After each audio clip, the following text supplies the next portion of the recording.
welcome to AK's Educations. So today we are just going to see an important content which is none other than your forfeiture and reissue. Okay, so before going into the content, let's do a question. Okay, so that it'll be easy for you to understand. I'll just read out the question. Alright. A Limited forfeited 400 shares of ANIL of rupees 10 each, fully called up for non-payment of final call of rupees 2 per share and reissued to Sunil as fully paid up for rupees 10 per share. So I have written short in the board, so obviously you can view that. Alright, so using that I think we can make journal entries. So the first journal that we have to make is share capital. Share capital account debit. Alright, so first let us do the journal entries and then we'll put the values. Alright, so A Limited forfeited 400 shares of rupees 10 each, fully called up. Okay, it is fully called up. So please understand this also. It is fully called up. So what is fully called up? So the company has made all the calls. Alright, so it is 10.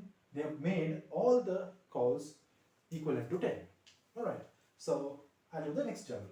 Alright, so next one is non-payment of the final call of rupees 2. So the company, the particular shareholder did not pay rupees 2 in the final call. Alright, so when it is not paid, obviously you have to make it as a journal, that is 2 final call.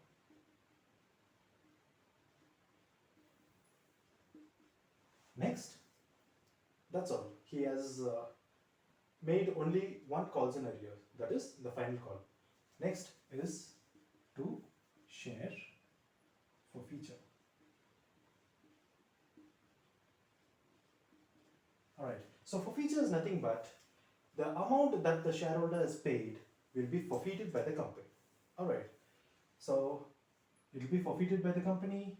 Next one, the calls that the shareholder did not pay, and this is none other than the par value. You have to take the par value. Clear? So let's see. Out of 10 rupees, he did not pay only 2 rupees. So how much it should be? So forfeited 400 shares. So 400 into 2. So I've just mentioned it here, which is 400 into 2. That gives you how much here? It is 800. Alright. So out of 2 rupees, so 2 rupees he did not pay. So out of 10. So 10 rupees is the par value. Alright. So the remaining 8 rupees he would have paid. Okay. See over here, the final call he has made an arrears. That is rupees 2. Alright. So obviously the remaining 8 rupees till the final call the shareholder would have paid. So how much he would have paid? So 2 rupees is gone, then obviously 400 into 8.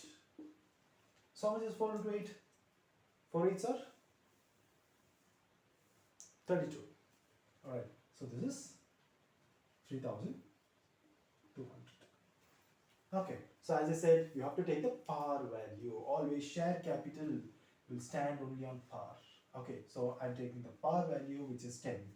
So which is 400 into 10. I'm just putting in a different color. Okay, so that you can identify. Alright, so it is 400 into 10, 4,000. Alright, next we're just going to see the content on reissue. Alright, I think you're clear with this content. So we are just going to see the content which is reissue. So the first one is bank account debit. So I'm stopping till here. I don't know whether they are reissued in loss or in premium. Either it should be done in par value or in loss or in premium. Either one thing should happen. So let me see in what content have they reissued for. So reissued as fully paid for rupees 10 per share. So please understand this. This is a very important key point, which is fully paid. So when the content which is fully paid is appearing, obviously you have to see the par value on top. Okay, you have to see the par value on top when it is mentioned as fully paid. So please understand this. This is very important. Okay. So it is fully paid. So fully paid is 10 and they reissued for 10. Obviously it is on par. Alright, so bank account debit to share capital. So how much they reissued for?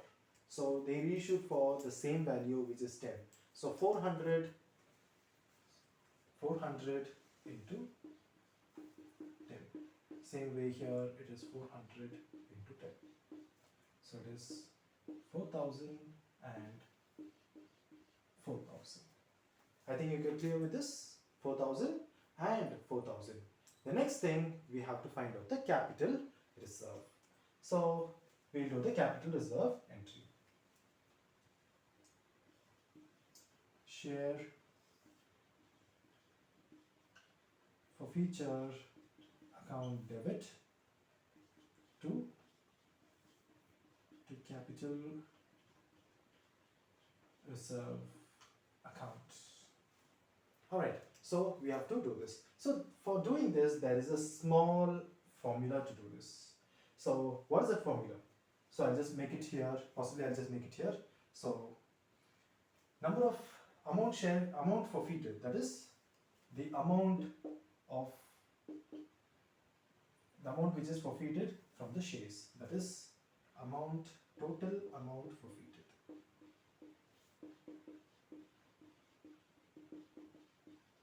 Divide by number of shares forfeited into number of shares, I'll just put it here, shares reissued.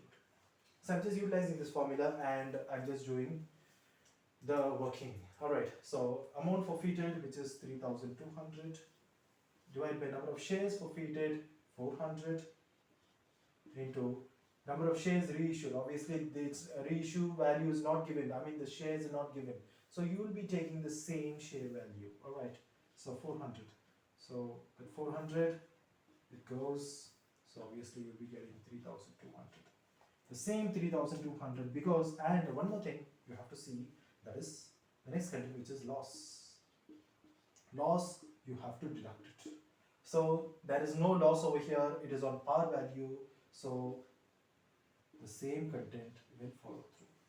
Alright, so 3,200, so 3,200 and 3,200. Okay, so I think these contents will be helpful for you. So if there is any other clarifications, obviously you all can contact us. Thank you.